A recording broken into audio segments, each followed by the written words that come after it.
selamat datang kembali di podcast Manajemen Resiko. Seperti biasa, kita akan ngobrol santai, tapi penuh makna tentang dunia manajemen resiko. Aku Sani, dan kali ini aku nggak sendirian, ada dua rekan aku yang luar biasa, ada Kuntum dan Cindy. Hai kalian.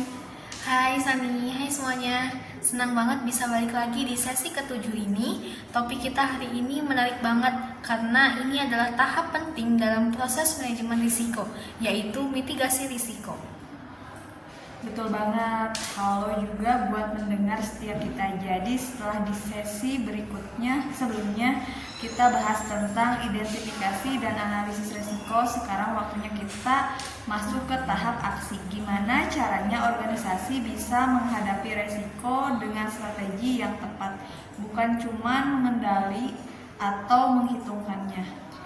Nah, buat yang mungkin masih bingung, mitigasi risiko itu secara sederhana adalah proses merencanakan dan menerapkan tindakan untuk mengurangi kemungkinan terjadinya risiko atau dampak yang ditimbulkannya. Jadi, bukan cuma menghindari dari masalah, tapi juga menyiapkan langkah konkret supaya kalau risiko terjadi, dampaknya bisa ditekan seminimal mungkin. Ya, benar banget. Misalnya nih, kalau kita analogikan ke kehidupan sehari-hari, mitigasi risiko itu kayak bawa payung sebelum hujan. Kita nggak bisa mencegah hujan, tapi kita bisa mempersiapkan diri supaya nggak kehujanan. Dalam bisnis juga begitu, perusahaan perlu antisipasi supaya kalau terjadi hal tak terduga, mereka tetap bisa jalan.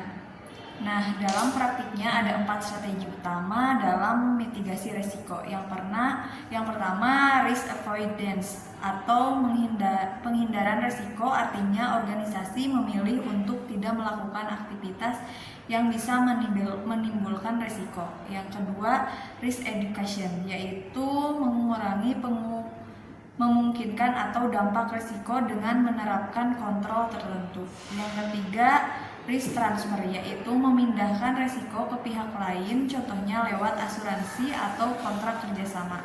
Yang ketiga, risk acceptance, yaitu menerima risiko karena dianggap kecil atau biaya mitigasinya lebih besar daripada dampaknya. Nah, contohnya tuh gini ya, kalau sebuah perusahaan tahu bahwa investasi di proyek tertentu terlalu beresiko, mereka bisa melakukan risk avoidance alias tidak ikut dalam proyek itu. Tapi kalau mereka tetap ingin ambil peluangnya, mereka bisa melakukan risk transfer dengan cara mengasuransikan proyek tersebut. Oke, sedangkan kalau kita bicara risk reduction, misalnya perusahaan melakukan pelatihan keselamatan kerja untuk karyawannya atau menambah sistem keamanan digital untuk mengurangi risiko kebocoran data. Sementara risk acceptance, contohnya perusahaan tahu ada risiko kecil seperti keterlambatan pengiriman 1 hari tapi dianggap tidak signifikan, jadi mereka cukup memantau tanpa tindakan besar. Selain strategi itu, penting banget buat perusahaan terus melakukan monitoring dan evaluasi terhadap efektivitas mitigasi yang sudah dijalankan, karena kondisi lingkungan bisnis bisa berubah. Teknologi berkembang, bahkan peraturan pemerintah pun bisa mempengaruhi tingkat resiko yang dihadapi. Betul, Cindy.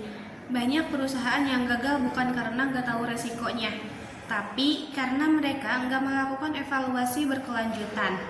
Padahal mitigasi itu bukan langkah satu kali, tapi proses berulang yang harus disesuaikan terus-menerus. Benar banget. Misalnya nih, di masa pandemi kemarin, banyak perusahaan yang harus mengubah strategi mitigasinya. Awalnya mungkin mereka fokus di risiko finansial aja, tapi kemungkinan mereka harus lebih fokus ke risiko operasional dan kesehatan karyawan. Itu contoh nyata bahwa mitigasi harus adaptif. Selain itu, dalam proses mitigasi, komunikasi juga punya peran penting. Semua pihak organisasi, mulai dari pimpinan sampai karyawan, harus tahu apa saja langkah mitigasi yang dilakukan dan bagaimana mereka berperan di dalamnya. Tanpa koordinasi, mitigasi bisa gagal dijalankan dengan baik. Nah, jadi kesimpulannya, mitigasi risiko adalah bentuk kesiapan organisasi untuk menghadapi ketidakpastian.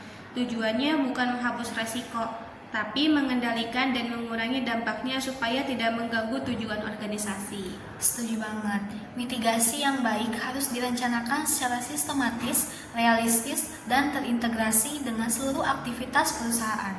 Oke, jadi itu tadi pembahasan kita di sesi 7 tentang mitigasi resiko. Semoga penjelasan hari ini bisa tambah pemahaman teman-teman tentang bagaimana menghadapi resiko secara efektif.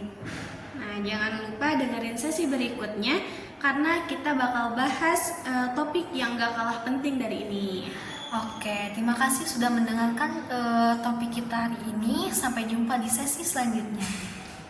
Bye-bye.